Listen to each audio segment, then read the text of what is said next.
Bem-vindos ao canal Recanto das Histórias. Eu sou o Léo e a história já vai começar. Surpreendida pela chuva, Kátia entrou por acaso na casa de uma vidente e já ia sair, pois nunca acreditou nisso, mas a senhora disse em voz baixa: "Quando chegar em casa, não jogue o lixo fora. Olhe dentro do saco." Ao chegar em casa, Kátia resolveu conferir e no fundo do saco encontrou. Antes de começarmos, escrevam de onde estão nos assistindo. Espero que gostem da história. Kátia estava acostumada a confiar nos números. Os números não enganavam, não se esquivavam, não olhavam nos olhos com expressão inocente quando algo não fechava. Eles ou fechavam ou não. E quando não fechavam, significava que alguém, em algum lugar, havia cometido um erro. E o erro sempre podia ser encontrado. Em 12 anos de trabalho como contadora em uma pequena construtora, Kátia aprendera a identificar inconsistências antes que se tornassem problemas. O diretor costumava brincar que ela tinha olho de auditora e mãos de cirurgiã. Nenhum centavo passava despercebido. Kátia sorria com essas palavras, mas no fundo sabia. Não era questão de talento. Era que, desde criança, ela tinha medo do caos.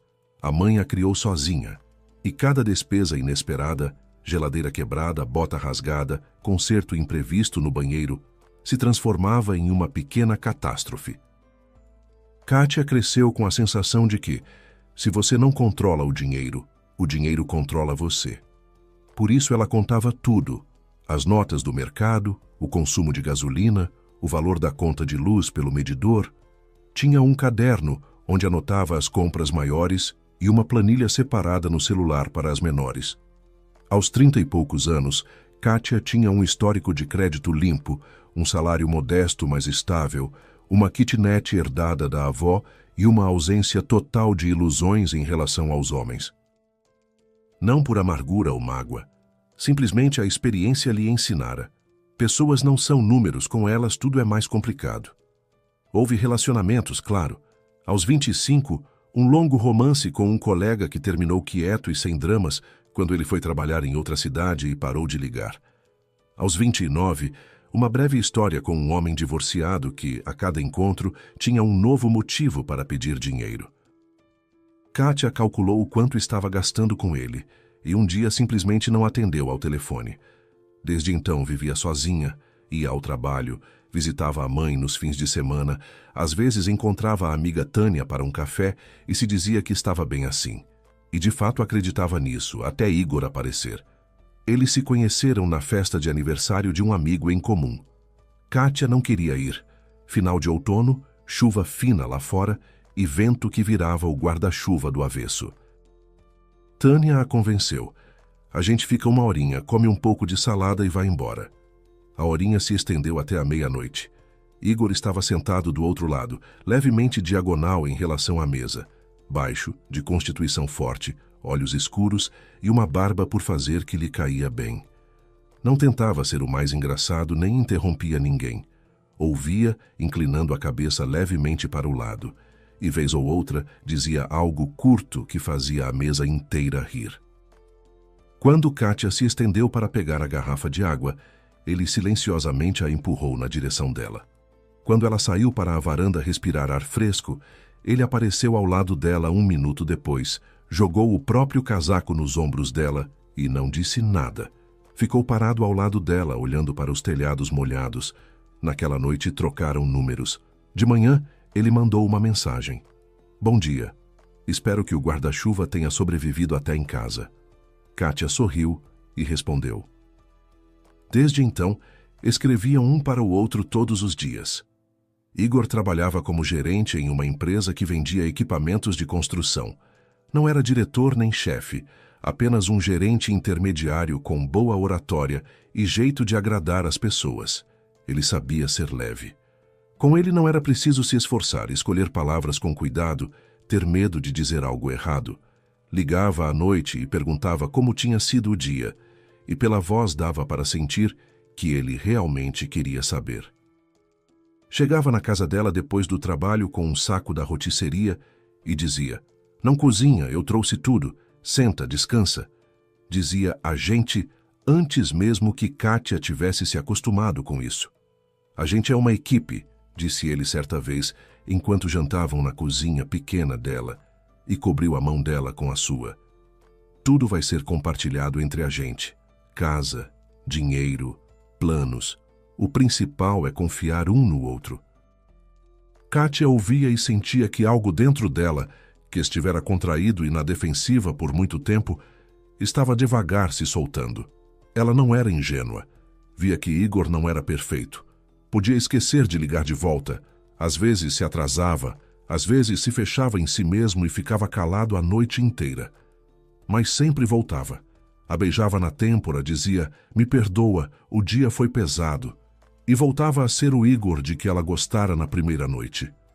8 meses depois, ele propôs casamento.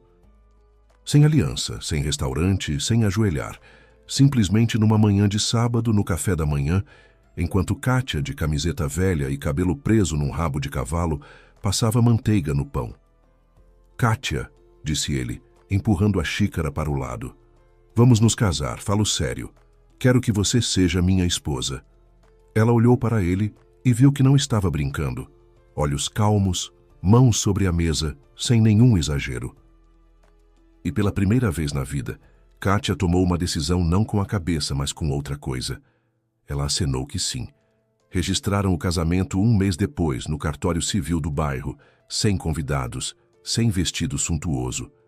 Kátia usou um vestido azul claro comprado na véspera num shopping e brincos de prata que tinham sido da avó. Tânia e o primo de Igor serviram de testemunhas. Depois do cartório, foram a um café, pediram um bolo e uma garrafa de espumante. Igor ergueu a taça e disse, "Por nós, por termos nos encontrado." Kátia tocou a taça na dele e pensou que pela primeira vez na vida não precisava calcular quanto custava a felicidade. Igor mudou para a casa dela. A kitnet ficou apertada, mas aconchegante. Ele trouxe suas coisas, uma caixa de ferramentas, a máquina de café de que tanto se orgulhava e uma poltrona velha da qual se recusou a se separar. Kátia empurrou o guarda-roupa, liberou uma prateleira no banheiro e colocou um segundo gancho para a toalha. Os primeiros meses foram bons. Jantavam juntos. Nos fins de semana iam à feira comprar mantimentos. À noite assistiam a filmes no notebook deitados no sofá. Igor consertou a torneira que pingava havia 3 anos e Kátia o observava da porta da cozinha pensando, "É isso, o que eu estava esperando." No começo, o dinheiro não era problema. Igor recebia seu salário, Kátia, o dela. Dividiam as despesas com comida, contas e gasolina. Tudo parecia justo. Mas aos poucos, imperceptivelmente, como a água que vai corroendo a margem, o equilíbrio começou a se deslocar. Primeiro, Igor pediu ajuda para quitar uma dívida pequena, R$ 20.000 que havia tomado emprestado antes do casamento para consertar o carro. "Atrasaram meu salário, Kátia. Em 1 mês eu devolvo, prometo." Kátia transferiu sem questionamento. 1 mês depois ele não devolveu, mas pediu mais. Para o seguro do carro. Depois para a revisão do carro. Depois para uma contribuição de trabalho que sua empresa supostamente exigia para participar de uma licitação. Kátia, a cada vez, concordava, transferia e anotava no caderno. As quantias não eram catastróficas, mas se acumulavam. Então, surgiu a ideia da reforma. Igor disse que encontrara um empreiteiro excelente, capaz de reformar a cozinha e o banheiro por um valor razoável. Era só dar a entrada. O restante seria pago por etapas. Kátia transferiu a entrada. O empreiteiro sumiu. Igor deu de ombros. "Caloteiro, acontece. Vamos achar outro." Outro não apareceu. Depois surgiu um terceiro empreiteiro, outra entrada, outro atraso. "Os materiais ficaram mais caros, Kátia vai ter que complementar." Kátia complementava. A reforma nunca começou. O papel de parede da cozinha continuava o mesmo. O revestimento do banheiro, o mesmo. A torneira que Igor consertara 6 meses antes voltou a pingar, mas Igor sempre encontrava uma explicação. Calma, lógica, dita num tom que fazia parecer que ele próprio estava mais frustrado do que ninguém. E Kátia acreditava, porque queria muito acreditar. Porque acreditar na traição significava admitir que errara de novo na escolha de alguém. E isso ela temia mais do que o dinheiro perdido. Nos últimos 3 ou 4 meses, algo mudou. Não de repente, não com um golpe único, mas devagar, como o tempo muda antes de uma chuva prolongada. Igor estava diferente. O celular, que antes ficava sobre a mesa com a tela para cima, agora estava sempre virado para baixo. Quando chegava uma mensagem, ele pegava o telefone e saía para o quarto ou para a varanda. Atendia chamadas no corredor. Kátia ouvia a porta de entrada bater e logo depois uma voz abafada do outro lado da parede. Voltava para casa tarde, às vezes depois das 10 com cheiro de perfume alheio, que ele atribuía a abraços de colegas após um evento da empresa. Quando Kátia perguntava onde estivera, Igor se irritava, não gritava, não, simplesmente respondia seco. No trabalho. Mais alguma coisa? E ia para o banheiro fechando a porta. Kátia notava tudo isso e registrava internamente, como se fosse um caderno invisível, mas deixava a coluna das conclusões em branco. Porque a conclusão era assustadora demais. Certa noite de quinta-feira, Igor voltou mais tarde que de costume. Kátia já estava na cama, mas não dormia. Ficou deitada no escuro, ouvindo ele tirar os sapatos no corredor, o farfalhar do casaco, os passos até a cozinha, a geladeira abrindo. Ele não entrou no quarto, não disse oi. Simplesmente pegou um copo d'água e se sentou à mesa da cozinha. Kátia se levantou e foi até ele. Ele estava com o rosto curvado sobre o celular, digitando rapidamente. Ao vê-la, meteu o aparelho no bolso imediatamente. "Não está dormindo?" perguntou sem olhar para ela. "Vai deitar, já vou." "Igor", disse Kátia, sentando-se à sua frente. "A gente precisa conversar." "Sobre o quê?" Ele ergueu os olhos, e neles não havia calor nem inquietação, apenas um leve aborrecimento, como o de alguém interrompido em algo importante. "Sobre dinheiro. Sobre o que está acontecendo." Ele suspirou, esfregou o nariz e de repente sorriu, com aquele mesmo sorriso que outrora desfizera a desconfiança dela. "Kátia", disse ele suavemente, "eu sei que ultimamente tenho trabalhado muito e ficado pouco em casa, mas é tudo por nós. Estou preparando uma surpresa." "Que surpresa?" "Um apartamento." Ele se inclinou para mais perto e baixou a voz como se alguém pudesse ouvir. "Encontrei uma ótima opção num empreendimento novo. 2 quartos, bairro bom, parque perto. Com a entrada é nosso, mas precisamos agir rápido antes que o preço suba." Kátia sentiu algo familiar se mexer no peito, esperança misturada com medo. "Quanto?" ele disse a cifra. Kátia piscou. Era mais do que conseguia imaginar. Mais do que tudo o que havia economizado e gasto nos últimos 2 anos. "Igor, a gente não tem esse dinheiro." "Financiamento", disse ele, como se fosse a coisa mais natural do mundo. "Já verifiquei tudo. Com o seu salário e o seu histórico de crédito, aprovam sem problema. Já acertei quase tudo. Falta só a sua assinatura." Kátia ficou em silêncio. Olhava para as mãos dele, para o jeito como entrelaçou os dedos sobre a mesa, para a borda lascada da mesa da cozinha que nunca reformaram. "É para a gente, Kátia." Ele cobriu a palma dela com a sua e apertou levemente. A mão era quente, familiar. "Você é minha esposa", disse Kátia baixinho. Igor acenou que sim. "Exatamente." "Em quem mais eu posso confiar?" Ela não respondeu de imediato. Levantou-se, pegou um copo d'água, tomou de pé perto da pia, olhando para a janela escura, depois se virou e disse: "Tudo bem. Quando é que a gente vai ao banco?" "Depois de amanhã", respondeu Igor rapidamente. "Às 11. Levantou-se, a abraçou e a beijou no alto da cabeça. "Você não vai se arrepender. Vai ser a nossa casa de verdade." Kátia ficou nos braços dele pensando que, pela primeira vez em muito tempo, Igor estava de novo carinhoso. E ela queria muito que aquele carinho fosse de verdade. No dia seguinte, após o trabalho, Kátia saiu do escritório mais tarde que o habitual. Ficou mais tempo por causa do relatório trimestral. Os números não fechavam numa das planilhas, e ela gastou 1 hora extra verificando cada linha até encontrar o erro. Uma data de pagamento errada. Bobagem. Mas eram justamente essas bobagens que depois se tornavam problemas. Abotoou o casaco, ajeitou a bolsa no ombro e saiu até o degrau. O céu estava pesado, baixo, da cor do asfalto molhado. O vento trazia umidade de algum lugar, e Kátia pensou que era melhor apressar o passo. 20 minutos a pé em ritmo acelerado. Ela ainda não tinha chegado ao cruzamento quando começou a chuva. Não gradual, não uma garoa. Logo de cara, uma cortina, como se alguém lá em cima tivesse virado um balde.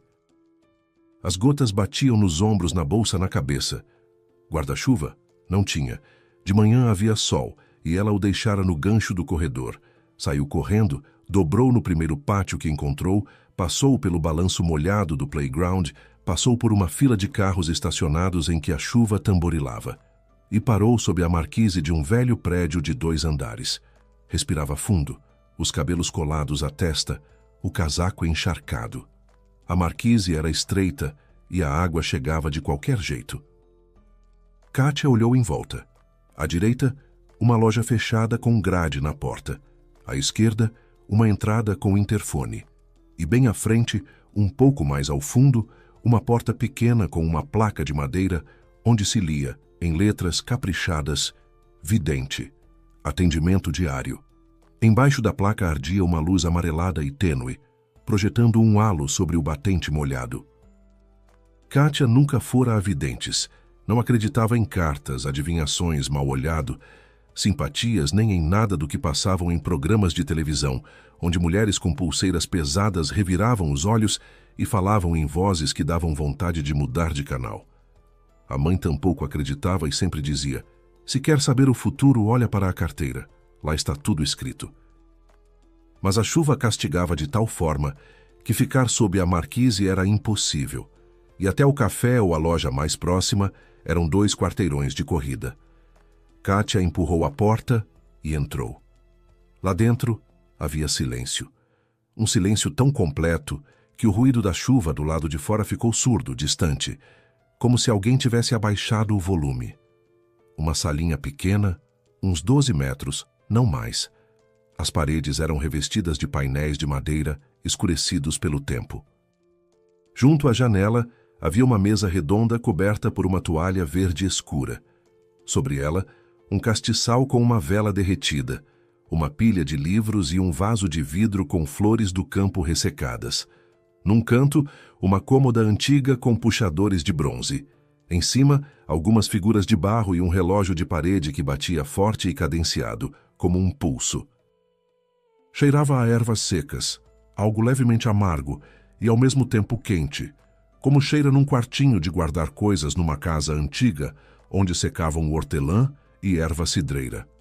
Sentada à mesa estava uma mulher, nem jovem nem velha, do tipo a quem se pode dar 60, 70 anos ou mesmo 50 e tantos. Cabelos brancos presos num coque firme, rosto sem maquiagem, rugas profundas ao redor dos olhos e da boca. Usava um cardigã de lã escuro com gola alta e uma saia simples. Sem pulseiras, sem anéis, sem quinquilharias. Nada do que Kátia esperava ver. A mulher ergueu os olhos do livro e olhou para Kátia com calma, sem surpresa, como se mulheres encharcadas entrassem ali todas as noites.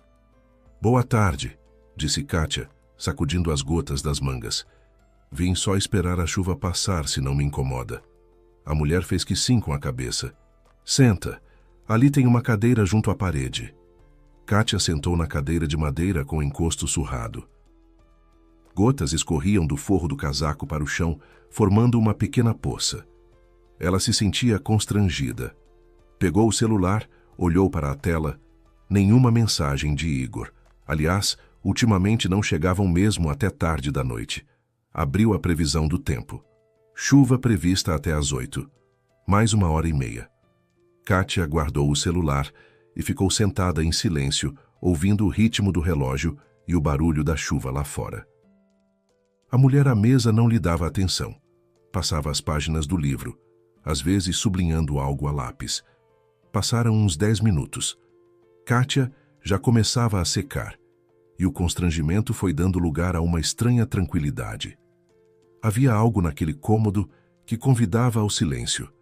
Sem nenhuma mística, apenas a quietude, o cheiro das ervas e o compasso do relógio. Kátia pensou que no dia seguinte precisava ir ao banco, que tinha que separar os documentos que fazia tempo não usava, que tinha que verificar se o seguro estava em dia. Pensamentos comuns, pensamentos de contadora. Você não entrou por causa da chuva, disse de repente a mulher. Kátia se sobressaltou, ergueu os olhos. A mulher a observava por cima do livro, atenta, mas sem insistência, sem teatralidade. Como um médico que olha para o paciente que chegou com uma queixa, mas onde dói é em outro lugar. Entrei por causa da chuva, sim, respondeu Kátia. Me molhei, entrei para esperar. Assim que parar, vou embora. A mulher inclinou levemente a cabeça. Tudo bem, disse ela, e voltou a baixar os olhos para o livro. Passou mais um minuto. Kátia se levantou, foi até a janela e olhou lá para fora. A chuva não amainava. Pela vidraça corriam riachos. O pátio virou uma grande poça e a luz do poste tremia na água. Kátia se virou e começou a abotoar o casaco. Obrigada por me deixar entrar. Acho que vou indo. Vou me molhar de qualquer jeito. Já tinha a mão na maçaneta quando a mulher à mesa voltou a falar. A voz era discreta, uniforme, sem entonação, como se não estivesse falando para Kátia, mas simplesmente pronunciando palavras em voz alta. Quando chegar em casa, não jogue o lixo fora. Desate o saco e olhe dentro. Kátia parou com a mão na porta, olhou para trás. A mulher não repetiu. Já estava olhando para o livro novamente, passando o lápis pela página, como se nada tivesse dito. Kátia ficou parada mais um segundo, depois abriu a porta e saiu para a chuva. Lá fora estava frio e molhado, e as palavras da mulher deveriam ter se dissolvido no barulho da água, como se dissolve uma frase aleatória de um transeunte. Mas não se dissolveram. Kátia caminhava pela calçada encharcada, pulando poças, e ouvia dentro de si repetidamente: desate o saco e olhe dentro. Que saco? Para quê? Bobagem. Pura bobagem. Mas a frase ficou pregada na cabeça e não saía, e Kátia, que a vida inteira confiara apenas nos números, não conseguia se livrar dela. Chegou em casa em 20 minutos, completamente encharcada, subiu ao terceiro andar, pegou as chaves e abriu a porta. No apartamento, a luz da cozinha estava acesa. Sobre o encosto da cadeira da cozinha pendurava uma camisa passada, branca com listras finas azuis. Kátia essa camisa conhecia. Igor a usava raramente, só quando ia a algum lugar onde queria parecer bem. Sobre a mesa estavam as chaves do carro e um maço de cigarro semi-vazio, embora Igor tivesse parado de fumar 6 meses antes. Ou melhor, tivesse dito que parou. Do corredor vinha o cheiro do perfume dele, forte e amadeirado, aquele que Kátia lhe dera de aniversário, mas que ele quase não usava, dizendo que era intenso demais para o trabalho. Igor estava de pé perto da porta de entrada, de costas para ela. Estava se curvando e amarrando um grande saco preto de lixo. Apertava o nó rápido, nervosamente, como alguém que quer terminar uma coisa antes que alguém chegue. Ao ouvir Kátia entrar, ele se virou. No rosto apareceu algo, não exatamente susto, mas desagrado, como o de alguém que chegou 3 minutos mais cedo do que ele esperava. Ah, oi, disse ele se endireitando. Vou jogar o lixo fora e entro no banho. A voz era cotidiana, mas a mão com que segurava o saco apertava o nó com força demais. Kátia olhou para o saco, depois para a janela, por onde a chuva batia violenta. Os vidros tremiam nas rajadas e pelo parapeito escorria água. A janela estava entreaberta. Tá chovendo muito, disse Kátia, tirando o casaco.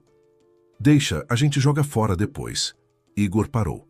Não simplesmente parou. Ficou paralisado, como alguém a quem chamaram pelo nome numa cidade estranha. Durou 1 segundo, talvez menos. Depois ele deu um sorriso de canto. Que mal faz? Lá só tem embrulhos e garrafas vazias. Igor, eu tô encharcada. Kátia pendurou o casaco no gancho e começou a desatar os sapatos molhados. Você também vai se molhar. Vale a pena por causa do lixo? Ele ficou de pé com o saco na mão e a olhou como alguém resolvendo um problema. Depois olhou para a janela, onde chovia forte, e depositou o saco no chão. Tudo bem, amanhã cedo jogo. Eu mesma jogo mais tarde, disse Kátia com calma. Vai tomar banho, você estava saindo, né? Do banheiro já vinha o barulho da água. Igor deixara a torneira aberta. Ele olhou para o saco, depois para Kátia, depois para o saco novamente. Deu um gesto com a mão, se virou e foi para o banheiro. A porta fechou. A tranca clicou. Kátia ficou sozinha no corredor, molhada, com frio, o coração acelerado como se não estivesse parada no próprio apartamento, mas correndo. Ficou brava consigo mesma pela ansiedade, pelas palavras da mulher estranha naquele salão esquisito que a tinham deixado assim tensa por ter entrado lá de jeito nenhum. Era besteira. Completa besteira. Ela, Kátia, contadora adulta, prestes a completar 35 anos, agachada no corredor com medo de olhar dentro de um saco de lixo porque uma mulher que se dizia vidente mandou ela abrir. Mas as mãos já se moviam em direção ao nó. Kátia se agachou, ficou escutando. Do banheiro vinha o barulho da água, abafado pela porta fechada. Os dedos encontraram o nó. Estava bem apertado e ela precisou forçar, enfiando a ponta da unha na beirada do plástico. O nó cedeu. A abertura do saco se revelou e Kátia começou a separar a camada de cima com cuidado. Por cima havia uma embalagem vazia de salada, aquela da rotisseria que Igor às vezes comprava para o jantar. Ao lado, guardanapos de papel amassados, uma caixinha de café vazia, um cupom fiscal comprido de supermercado. Kátia tirou o cupom e passou os olhos mecanicamente. Pão, leite, queijo, um pacote de macarrão, uma garrafa de vinho tinto. Lista comum, nada de estranho. Ela já quase se sentiu ridícula. Lá estava ela, mulher adulta, sentada no chão do corredor, vasculhando o próprio lixo como louca, porque uma velha desconhecida lhe disse uma frase sem sentido. Kátia já ia amarrar o saco de volta e esquecer essa história, mas a mão tocou algo firme bem no fundo. Não uma embalagem, não um guardanapo. Papel dobrado ao meio, depois de novo, depois amassado e enfiado para baixo.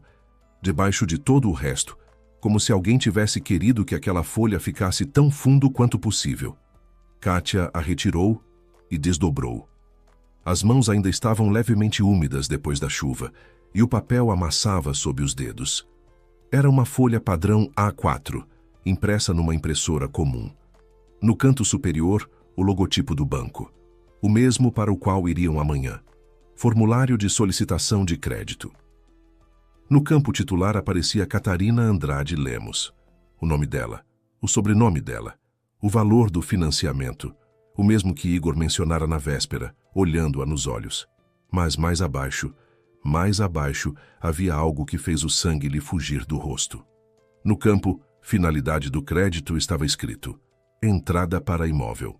E na linha, objeto da aquisição, o endereço do condomínio e uma observação: contrato em nome de Vieira, A.S. E logo abaixo, a lápis com a letra miúda e apressada de Igor, havia um acréscimo. Após a assinatura, transferência da Kátia direto para a conta A. Kátia releu a linha 3 vezes. As letras se embaralharam, depois voltaram a se definir. Ela baixou a folha sobre o colo e ficou imóvel, olhando para o papel amassado. Do banheiro ainda vinha o barulho da água. O relógio na parede da cozinha marcava o compasso como sempre. O mundo não virou de cabeça para baixo. Apenas uma linha escrita a lápis num rascunho lhe contou sobre o marido mais do que 2 anos de vida em comum. Ela voltou a vasculhar o saco. As mãos não tremiam mais. Debaixo da primeira folha havia uma segunda, uma cópia do pré-contrato de compra de imóvel num empreendimento novo. 2 quartos, 6º andar, 53 metros. No contrato, a compradora se chamava Aline Souza Vieira. Ao lado havia um recibo de uma copiadora, impresso naquele mesmo dia, 3 horas antes. Kátia imaginou Igor parado no balcão da copiadora, esperando as impressões, dobrando os documentos na bolsa e vindo para casa. A terceira folha era a mais simples, um cálculo comum de parcelas mensais, valor, prazo, taxa de juros. E na coluna de renda do titular, o salário de Kátia mês a mês por 5 anos à frente, como se ela já tivesse concordado, como se a assinatura dela fosse apenas uma formalidade, o toque final de um esquema planejado até o menor detalhe. Kátia dobrou devagar as 3 folhas, as colocou no chão ao lado, pegou o celular e fotografou cada folha, pela frente e por trás, em close e plano geral. Os dedos trabalhavam calmos, metódicos, como no trabalho quando digitalizava documentos para o arquivo. Depois dobrou cuidadosamente as folhas de volta, as enfiou no fundo do saco, jogou por cima os guardanapos e os cupons e amarrou o nó com a mesma firmeza de antes, 2 voltas. Levantou-se, lavou as mãos na cozinha, pegou um copo d'água e o tomou em pé junto à pia, olhando para a janela escura. A chuva lá fora não amainava. Gotas pesadas batiam no parapeito e a luz do poste no pátio se desfazia num halo turvo. Então foi isso que Igor tinha tanta pressa para jogar o lixo fora. Não porque o saco atrapalhava, não porque se preocupava com a limpeza, mas porque no fundo estava a verdade que ele não tinha conseguido destruir a tempo. Um rascunho que imprimiu, conferiu, percebeu que tinha algum erro ou detalhe a mais e jogou fora, não numa lixeira da rua, não no lixo do corredor, mas no saco doméstico, planejando tirá-lo antes que a esposa chegasse. Mas Kátia chegou mais cedo, e a chuva intensificou. Do banheiro clicou a tranca. Igor saiu para o corredor com os cabelos molhados depois do banho, numa camiseta limpa e calça de moletom. Passou pelo saco de lixo sem olhar. Entrou no quarto. 1 minuto depois saiu com aquela mesma camisa branca de listras finas e uma calça jeans. Colocou o relógio. Passou a mão pelos cabelos. Kátia estava de pé, junto ao fogão, esquentando a sopa do dia anterior, embora não estivesse com vontade de comer. Vou só rapidinho por causa do trabalho, disse Igor, vestindo o casaco no corredor. Não me espera, vai dormir. Tá bom, disse Kátia. Ela não se virou. Não perguntou para onde ele ia, não perguntou com quem. Não perguntou por que trabalho exigia aquela camisa e o perfume de aniversário. Ficou apenas de pé junto ao fogão, mexendo a sopa que não ia comer. A porta de entrada bateu. Os passos na escada foram se apagando. Kátia apagou o fogão e se sentou à mesa da cozinha. Ficou sentada por muito tempo. A sopa esfriou na panela. O celular estava sobre a mesa, e Kátia olhava para a tela de vez em quando, não esperando mensagens, apenas olhando. Depois se levantou, foi ao banheiro, se lavou, trocou de roupa e deitou, sozinha no silêncio que agora soava diferente. Igor voltou depois da meia-noite. Kátia não dormia, mas ficou com os olhos fechados. Ouviu ele descalçar os sapatos devagar, ouviu os passos até a cozinha, a água sendo servida, o silêncio, depois os passos até o quarto. Ele tirou a calça, jogou a camisa sobre a cadeira e deitou ao lado dela. Cheirava a cigarro e a algo adocicado, não a perfume, mas a creme ou loção de outra pessoa. Ele se virou de lado, puxou o cobertor e em menos de 1 minuto passou a respirar de forma regular e profunda. Dormiu na hora como quem não tem nada a temer. Kátia ficou deitada ao lado dele olhando para o teto. No teto, tremiam reflexos do poste lá fora e as sombras dos galhos desenhavam padrões que se moviam com o vento. Ela pensava, não no fato de Igor estar atraindo. Traição doía, mas era previsível. Aquelas ligações no corredor, aquelas chegadas tardias, aquele cheiro de perfume alheio, tudo se encaixava numa imagem que ela não queria ver, mas via. A traição parecia até a menor parte daquela história suja e calculada. O mais aterrorizante era outra coisa. Igor não tinha simplesmente deixado de amá-la. Não tinha simplesmente encontrado outra mulher. Ele fria e metodicamente, passo a passo, estava transformando a confiança dela numa armadilha. Inventou um esquema, achou o imóvel, preparou os documentos, calculou as parcelas, organizou o financiamento que Kátia assinaria no dia seguinte, pensando que estava comprando o futuro deles, mas na realidade pagando o futuro de outro. Ela estava deitada ao lado do homem que a beijara na têmpora de manhã e dissera: "Você é minha esposa. Em quem mais eu posso confiar?", enquanto preparava papéis para transferir o dinheiro para a conta de outra mulher, do homem que dissera: "Somos uma equipe", e imprimia um contrato em nome alheio, do homem que a abraçava na cozinha e acrescentava a lápis no rascunho: "Após a assinatura, transferência da Kátia direto para a conta A". Kátia não chorou. As lágrimas estavam em algum lugar dentro dela, fundo, como água em um poço profundo. Sabia que existiam, mas não conseguia alcançá-las. No lugar das lágrimas havia outra coisa, uma lucidez fria e cristalina, como costuma ser o ar no começo do inverno, quando está transparente e cada detalhe aparece até a menor rachadura. Ela estava deitada e compreendia que na manhã seguinte Igor acordaria, lhe traria café, a beijaria e diria: "Não esquece os documentos. Hoje é um dia importante." E esperaria que ela, como sempre, acenasse que sim, como sempre acreditasse, como sempre assinasse. Mas aquela noite já era outra, e amanhã seria outra também. Kátia se virou de lado, de costas para o marido adormecido. Lá fora a chuva finalmente arrefecia, e as últimas gotas batiam no parapeito raras e cansadas, como se também tivessem esgotado as forças. De manhã, Igor acordou primeiro. Kátia o ouvia se levantar, arrastar os pés até a cozinha, o clique do botão da chaleira. Depois a máquina de café roncou, aquela mesma com que ele tanto se orgulhava, que trouxe no dia da mudança embrulhada num cobertor para não arranhar. Kátia ficou deitada com os olhos fechados e foi ouvindo. Os sons eram conhecidos, domésticos, e por isso ficava ainda mais pesado, porque tudo parecia normal. Uma manhã comum de uma família comum. Igor voltou ao quarto com 2 xícaras, colocou uma na mesinha de cabeceira de Kátia, curvou-se e a beijou na têmpora. Os lábios eram quentes, cheiravam a café e pasta de dente. "Bom dia, Kátia. Levanta, a gente tem que ir às 11. Ela abriu os olhos. Ele estava de pé sobre ela, sorrindo, bem descansado, barbeado, numa camiseta limpa. Nenhuma sombra de preocupação, nenhum grama de dúvida. Um homem que dormiu bem e tem certeza de que o dia vai seguir conforme o planejado. "Obrigada", disse Kátia, sentando na cama e pegando a xícara. "Já levanto." "Não esquece os documentos", ele lembrou já do corredor. Hoje é um dia importante. Kátia tomou um gole de café. Era forte, levemente amargo, exatamente do jeito que ela gostava. Igor lembrava como ela gostava de café. Lembrava e usava isso. Ela se levantou, se lavou, se vestiu, tirou o RG da gaveta da cômoda, colocou na bolsa. Depois, enquanto Igor estava no banheiro, sentou na beira da cama e abriu no celular as fotos tiradas na noite anterior.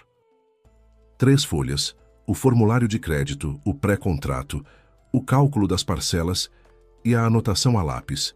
Após a assinatura, transferência da Kátia direto para a conta A. Kátia ficou olhando para a tela por algum tempo.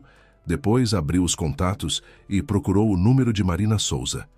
Marina Souza era advogada, não das que se anunciam em faixas ao longo das estradas, mas das que se fica sabendo por indicação. Ela cuidava das questões jurídicas da construtora onde Kátia trabalhava e aparecia no escritório uma vez por mês. Mulher seca, bem posta, perto dos 50, cabelo curto e o hábito de falar baixo, mas de ser ouvida por todos. Kátia cruzava com ela em assuntos de trabalho. Preparava documentos, conferia contas, formalizava atas. Não eram amigas, mas entre elas havia aquele respeito tranquilo que nasce entre pessoas que fazem seu trabalho com cuidado e não desperdiçam o tempo alheio. Kátia digitou uma mensagem, curta, sem rodeios, como sabia fazer. "Marina, bom dia, desculpe o assunto pessoal. Meu marido me convenceu a fazer um financiamento. Hoje é a assinatura. Encontrei documentos. O dinheiro vai para a conta de outra mulher, mandando as fotos. Preciso de conselho, urgente." Anexou as 3 fotos, enviou e colocou o celular sobre a cama. Do banheiro vinha o barulho da água, e Igor assobiando baixinho, algo alegre, leve, e Kátia sentiu a garganta apertar, não de mágoa, mas de perceber como era fácil para ele. Como ele vivia sem esforço dentro da própria mentira, como respirava tranquilo, como dormia sereno, como assobiava feliz se preparando para ir ao banco, onde a esposa assinaria a própria armadilha financeira. O celular vibrou. Marina respondeu rápido, como se estivesse esperando. 2 palavras. Não assina nada. Logo em seguida, outra mensagem. Vou aparecer. Que horas e onde? Kátia mandou o endereço da agência e o horário. Marina respondeu. Estarei lá. Comporta-se normalmente. Kátia guardou o celular na bolsa, terminou o café e foi para a cozinha. Igor já estava sentado à mesa, comendo um sanduíche com queijo e rolando o feed do celular. Ao ver Kátia, deu uma piscadinha. Pronto, a gente sai em meia hora. Eu só vou esquentar o carro. Pronto, disse Kátia. Ela pegou mais um café e sentou na frente. Ficava olhando para as mãos dele, para o jeito como segurava a xícara, como mordia o pão, como enxugava as migalhas da mesa com a palma. Mãos conhecidas, firmes, com unhas cortadas curtas, as mesmas mãos que a abraçavam. As mesmas que escreveram a lápis a linha sobre a transferência para a conta alheia. Até o banco foram em silêncio. Igor ligou o rádio, achou uma estação com música animada e ficou tamborilando os dedos no volante. Kátia olhava pela janela. Depois do temporal da véspera, a cidade parecia lavada. As poças nas calçadas brilhavam, as árvores estavam molhadas e vivas, e o sol rompeu pelas nuvens irregulares. Um dia bonito para uma traição comum. A agência estava pouco movimentada. Meio do dia útil, terça-feira. No balcão havia uma senhora idosa com um boleto. No sofá do canto, um homem de terno falava ao celular. Igor se dirigiu com confiança ao balcão de informações. Disse o sobrenome. E informou que tinham hora marcada. Foram conduzidos a uma sala separada. Pequena, com 2 cadeiras para clientes, uma mesa e um computador. Na parede, um calendário com vista de praia e um relógio de plástico. A gerente, uma jovem com cabelo arrumado e crachá com o nome Olivia, sorriu e ofereceu água. Igor recusou, mas conversou com desenvoltura e segurança. Como alguém a quem não é novidade sentar em salas de banco, contou que ele e a esposa finalmente decidiram dar um passo importante, que sonhavam há tempos com um apartamento próprio, e que ali estava sua Kátia, humilde, mas decidida, e ele se orgulhava muito dela. Dizendo isso, pôs a mão sobre a mão de Kátia e apertou levemente. A mão era seca e quente. Kátia não tirou a dela. Olivia acenava que sim. Sorria, digitava algo no computador. Depois abriu uma pasta com documentos e começou a dispô-los sobre a mesa. 1, 2, 3. Contrato de crédito. Declaração do tomador. Cronograma de pagamentos. Autorização de tratamento de dados pessoais. Igor empurrou a caneta para mais perto de Kátia e disse baixinho, quase com ternura. Assina aqui embaixo. Kátia pegou a caneta, olhou para a página. Linhas, números, letra miúda. Tudo como sempre. Ela sabia ler esses documentos. No trabalho via dezenas deles todos os dias. Os olhos deslizaram pelas linhas e pararam. Número da conta destinatária da primeira parcela. Kátia não sabia esse número de cor, mas lembrava os 4 primeiros dígitos do rascunho que encontrara na véspera no lixo. Coincidiam. Ela ergueu os olhos e olhou para Igor. Ele esperava, ligeiramente curvado para a frente, com um sorriso leve no rosto. Um sorriso paciente e encorajador, como quem sorri para uma criança que tem medo de pular da borda da piscina. Por que o dinheiro, depois da liberação, vai para a conta de Aline Vieira? Perguntou Kátia. Ela disse isso de forma tranquila, sem elevar a voz. Como se perguntasse por que os totais de uma planilha não fechavam. Uma pergunta de trabalho, uma dúvida sobre um documento. Igor imobilizou. O sorriso permaneceu no rosto, mas os olhos mudaram. Neles passou algo rápido e afiado, como em um animal que farejou perigo. Durou 1 segundo, talvez menos. Depois ele se recostou na cadeira e fez um gesto leve com a mão, Você entendeu errado, Kátia. É só uma conta operacional. Isso é feito por intermédio de um corretor de confiança. Sai mais barato assim. Conta operacional de uma mulher em nome de quem o apartamento está sendo registrado? Perguntou Kátia com a mesma voz calma. Olivia parou de digitar, levantou os olhos do computador e olhou primeiro para Kátia, depois para Igor. Na sala, fez-se silêncio. Apenas o ar-condicionado zunindo no teto. Igor se inclinou para perto de Kátia. A mão que um minuto antes pousara sobre a dela, agora apertava o braço da cadeira. Kátia, não aqui, ele sibilou quase sem abrir os lábios. Conversamos em casa. Assina. Não, disse Kátia. Quero entender agora. Ela abriu a bolsa, tirou 3 folhas que imprimira de manhã a partir das fotos e as colocou sobre a mesa ao lado dos documentos do banco. O rascunho do formulário de crédito com o nome dela e a anotação sobre a transferência para a conta A. A cópia do pré-contrato do imóvel em nome de Aline Vieira. O cálculo das parcelas com o salário dela distribuído por 5 anos. Não, Igor, eu vasculhei o lixo. Foi lá que você deixou a nossa família. O rosto de Igor mudou num instante. A cor sumiu das bochechas, depois voltou em manchas vermelhas irregulares, como se o tivessem golpeado. Ele olhou para os papéis, depois para Kátia, depois para Olivia, que estava sentada imóvel com a boca entreabrida.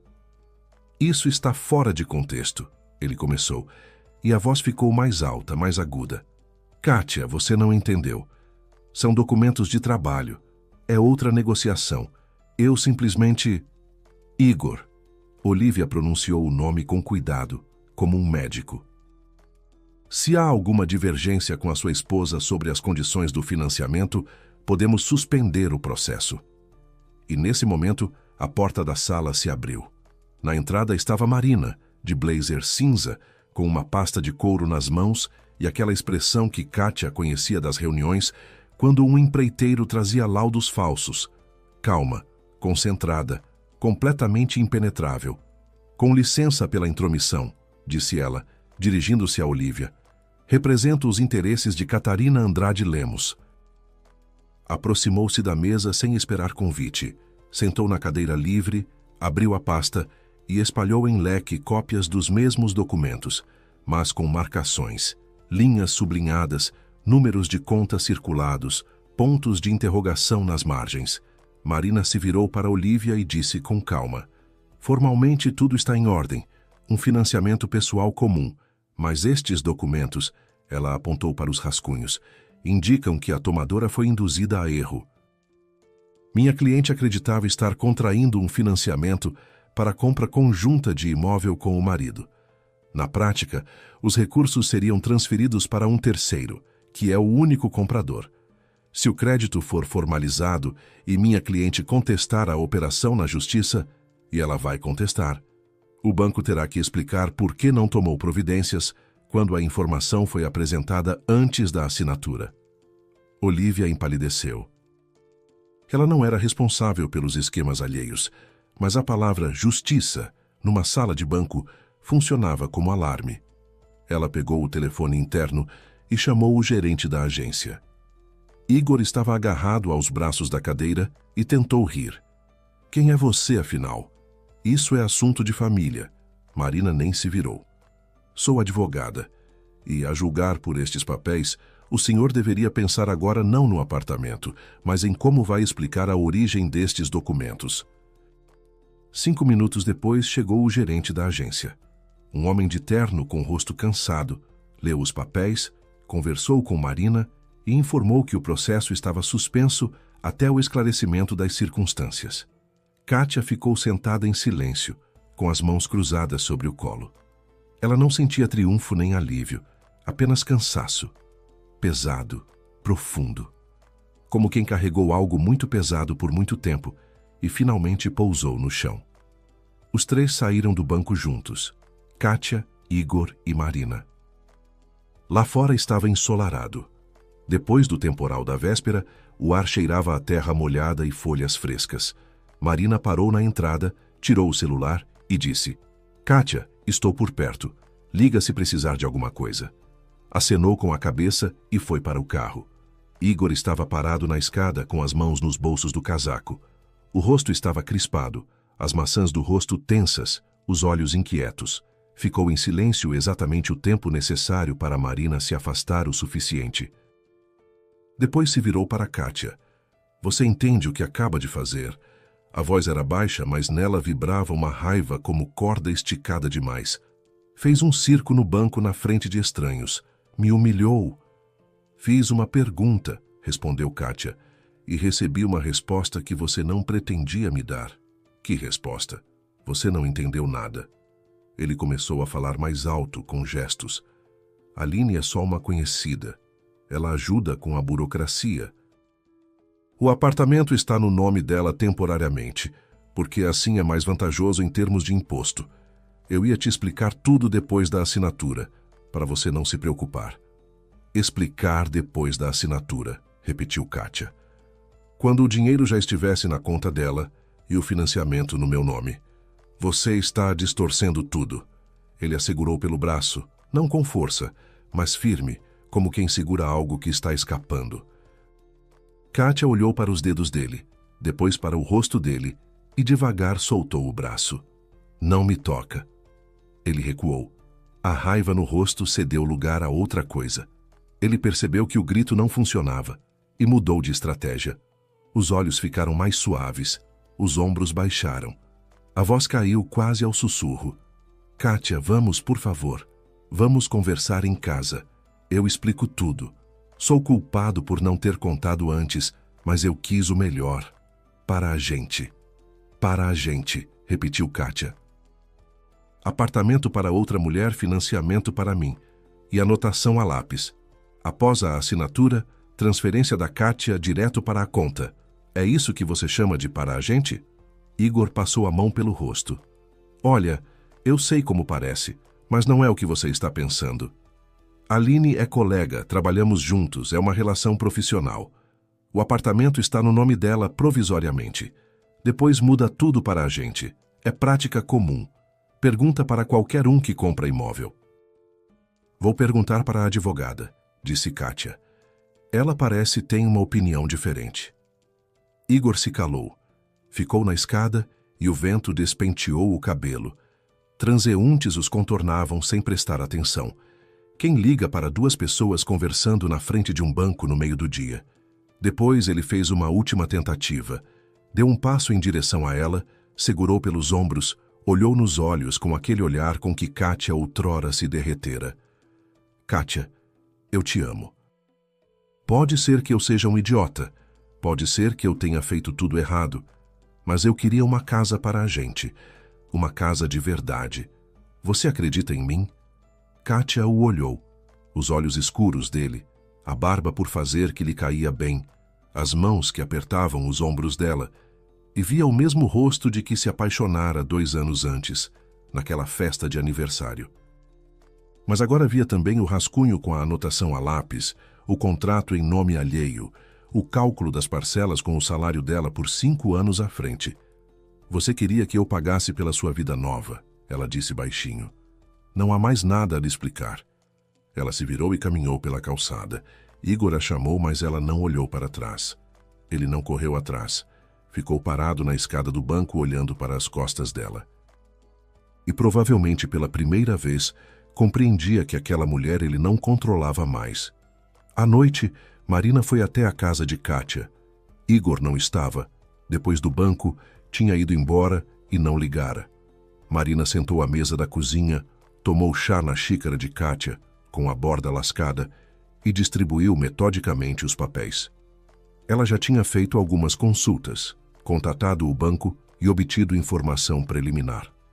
O quadro é o seguinte, disse ela, alisando uma folha sobre a mesa. Nos últimos 4 meses, chegaram transferências para uma conta separada, sobre a qual você não sabia. Parte delas é aquele dinheiro que você transferia para a reforma. As quantias eram pequenas, de 15 a 30 mil reais, mas no total somou bastante. Kátia estava de pé junto à janela e ouvia. Lá fora estava escurecendo, os postes acendiam um a um e a luz dele se espalhava sobre o asfalto molhado como manchas amarelas. Por intermédio de um corretor conhecido, ele preparou o pré-contrato. A compradora no documento é Aline Souza Vieira, a colega dele. Pelo que se pode apurar, e você pode requerer na justiça se o caso chegar lá, eles estão juntos faz tempo. Marina falava com calma, sem emoção, como alguém que expõe fatos. O esquema era simples: convencer você a assinar o financiamento, transferir a entrada para a conta da Aline, registrar o apartamento no nome dela, depois o divórcio. O financiamento fica com você, o apartamento fica com ela. E Igor se muda para o apartamento novo com a nova mulher. Formalmente, ele não aparece em lugar nenhum, nem no crédito, nem no contrato. Kátia ficou em silêncio. Ela já sabia tudo aquilo. Havia compreendido na noite anterior, sentada no chão do corredor com o saco de lixo. Mas ouvir em voz alta, organizado em frases equilibradas, confirmado por documentos, era diferente. Era definitivo. Marina juntou os papéis de volta à pasta. Kátia, você tem as fotos, as cópias dos documentos, os rastros bancários. É suficiente para entrar com um processo se decidir. A operação foi suspensa. O financiamento não foi formalizado. O dinheiro que ele desviou dá para tentar recuperar. Não tudo, mas parte. Vou ajudar. Kátia acenou que sim. Obrigada, disse ela baixinho. Marina a observou por um longo momento, depois se levantou. Liga a qualquer hora e troca a fechadura. Hoje. Quando a porta se fechou atrás de Marina, Kátia ficou sentada na cozinha mais um tempo. Depois se levantou e começou a juntar as coisas de Igor. Não de raiva, simplesmente não conseguia mais ver o casaco dele no gancho, a gilete na prateleira do banheiro, a xícara dele no escorredor. Dobrava tudo em uma grande mala esportiva que ele deixara no armário. Do bolso interno do casaco de inverno, aquele que ele não colocava desde o início da primavera, caiu uma folha dobrada em 4. Kátia a apanhou do chão, desdobrou, e as mãos tremeram. Era o rascunho de uma petição de divórcio, preenchida à mão com a letra de Igor, grande, apressada, com aquele rabisco característico, sem data. No campo motivo da dissolução do casamento, estava escrito: diferenças irreconciliáveis. Pelas marcas de amasso e dobra, o papel estava naquele bolso faz tempo, talvez 1 mês, talvez 2. Ele não planejava simplesmente partir. Planejava partir de forma vantajosa para si, limpo, sem deixar rastros, sem responsabilidade jurídica. Deixá-la com o financiamento, com a sensação de que fora ela a culpada, com documentos onde só a assinatura dela constava, e ir embora para o apartamento novo com a mulher nova e com o dinheiro que Kátia havia ganho. Igor não desistiu de imediato. Nos primeiros dias mandou mensagens, longas, confusas, onde pedidos de desculpa se misturavam com acusações. Ora se arrependia de não ter explicado direito, ora ficava bravo com Kátia por ter lavado a roupa suja em público na frente de estranhos. Ora a chamava de melhor mulher da sua vida, ora de ingrata. As mensagens chegavam tarde da noite, às vezes depois da meia-noite, e Kátia as lia deitada na cama, no silêncio do apartamento que agora estava estranhamente espaçoso. Ela não respondia. Não porque não quisesse. Às vezes os dedos por conta própria iam em direção ao teclado, especialmente quando ele escrevia algo suave e lamentoso, quando transpunham as linhas aquele Igor que certa vez empurrara a garrafa d'água para ela e jogara o casaco nos ombros dela na varanda. Mas Kátia cada vez abria a foto do rascunho, olhava a linha a lápis depois do campo de assinatura, transferência da Kátia direto para a conta A, e guardava o celular. Depois ele passou a esperá-la no trabalho. Ficava na escada encostado no carro, fumando, sem esconder que nunca parara. Numa das vezes se aproximou, segurou pelo cotovelo e disse: 5 minutos. Me ouve, eu explico tudo. Kátia o olhou e viu o rosto mal barbeado, o casaco amassado, os olhos vermelhos, e nenhum sinal de remorso. Apenas o aborrecimento de alguém cujo plano não deu certo. Não tenho nada a ouvir, Igor, ela disse, e passou direto. Uma semana depois ele apareceu com flores. Estava no patamar com um buquê de gérberas brancas que Kátia um dia gostara, e no rosto havia aquela expressão de quem ensaiou o discurso na frente do espelho. Kátia, eu entrei em pânico diante da responsabilidade. Me enrolei. Estava com medo de que a gente não conseguisse bancar o apartamento juntos e cometi erros. Mas vou resolver tudo. Me dá uma chance. Kátia pegou o buquê. Não queria conversar no corredor diante dos vizinhos. Colocou as flores num pote na cozinha. Um vaso nunca tinham comprado. Olhou para Igor, que se sentara em seu lugar habitual à mesa da cozinha e a encarava com a expressão de um cachorro apanhado. E pela primeira vez, o viu de verdade. Não o homem por quem se apaixonara, não aquele que trazia café e dizia somos uma equipe, mas um homem fraco, manhoso, mesquinho, habituado a viver à custa da confiança alheia que não sabia construir, só tirar, que chamava de amor aquilo que era hábito e conveniência. Vai embora, Igor, e deixa as chaves.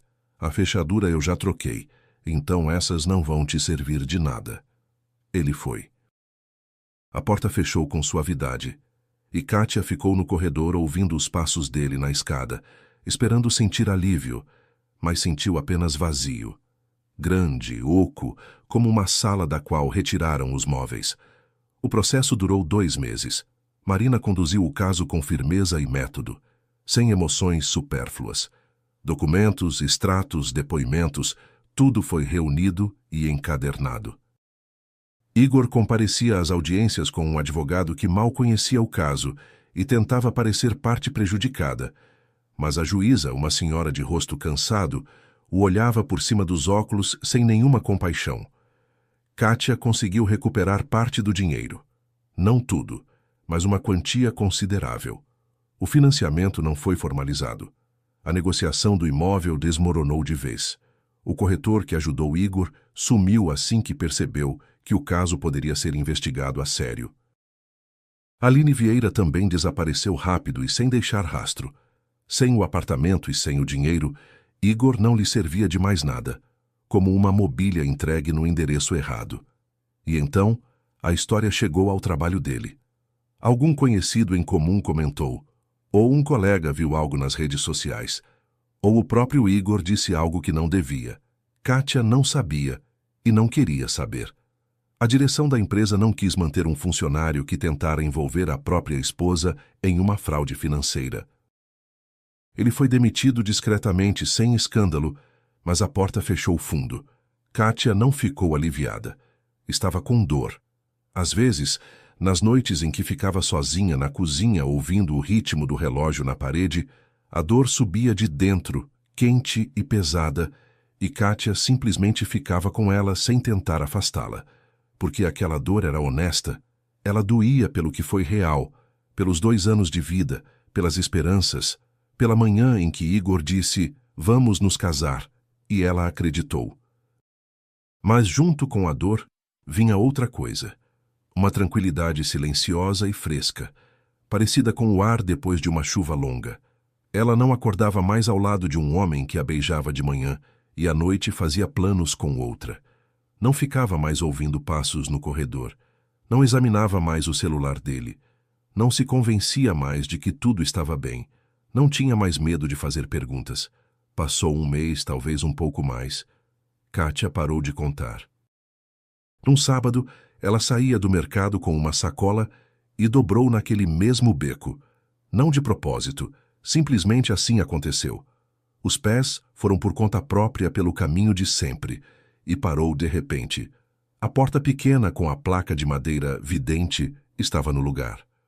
A luz tênue queimava, embora o dia estivesse claro e seco. Kátia ficou parada, trocou a sacola de mão, depois empurrou a porta. Por dentro, nada havia mudado. Os mesmos painéis de madeira, a mesma mesa redonda com a toalha verde, o mesmo cheiro de ervas secas. O relógio na parede marcava seu compasso de sempre. A senhora estava sentada à mesa, escrevendo em um caderno grosso. Ergueu os olhos, olhou para Kátia sem surpresa, exatamente como naquela noite de chuva. Boa tarde, disse Kátia, parando no limiar. A senhora se lembra de mim? Entrei para esperar a chuva passar. A senhora me disse sobre o lixo. A mulher inclinou levemente a cabeça. Lembro. Kátia ficou em silêncio. Depois perguntou o que queria perguntar desde aquela noite. Como a senhora sabia? A mulher não respondeu de imediato. Fechou o caderno, pousou a caneta sobre a mesa e olhou para Kátia com aquele olhar que é impossível de fingir. Fundo, atento, sem uma única gota de postura. Depois disse: às vezes a pessoa carrega a própria desgraça nas mãos. Basta ver com que pressa ela quer se livrar dela. Kátia ficou parada na porta do pequeno salão, tentando entender. Talvez aquela mulher realmente visse algo inacessível aos outros, ou talvez simplesmente tivesse notado Igor antes, quando ele, naquele dia, passara pela copiadora ao lado e rasgava nervosamente os papéis avulsos na saída. Misticismo ou perspicácia?